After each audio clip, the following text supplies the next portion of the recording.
Mana, hozirgina Chingiz Aytmatovni Oq kema asarini o'qib tugatdim.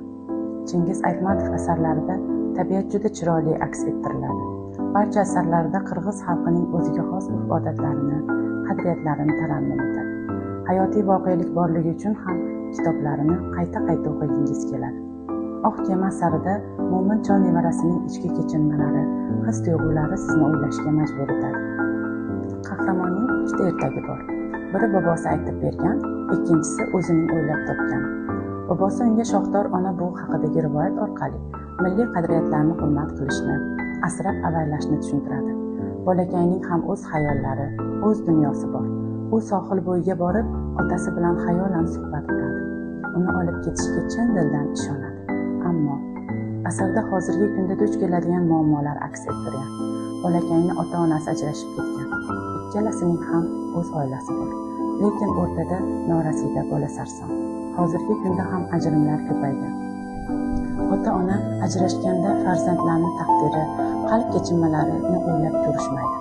Asarda ota-onasiz voyaga yetayotgan bolalarning achchiq taqdiri, sarobga aylangan xayollari, tuyg'ulari ifodalangan. Mo'mincholga ham oson emas, yuragi toza inson. Farzand tarbiya qilib bolalarning baxtu kamolini ko'ra olmaydi. Hattoki kuyovi qiziga qo'l ko'targanda ham uni himoya qila olmaydi. Qalbi yig'laydi xolos.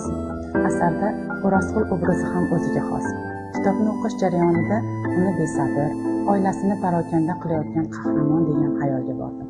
To'g'ri, u badjahl, ziqna odam. Tirnoqqa zorlik uni yildan yilga badjahl qilib qo'ygan. Bir qarashda bu insonda yurak yo'qdek. U kuchli inson bo'lsa-da, Mo'minjon nevarasini yig'latdi.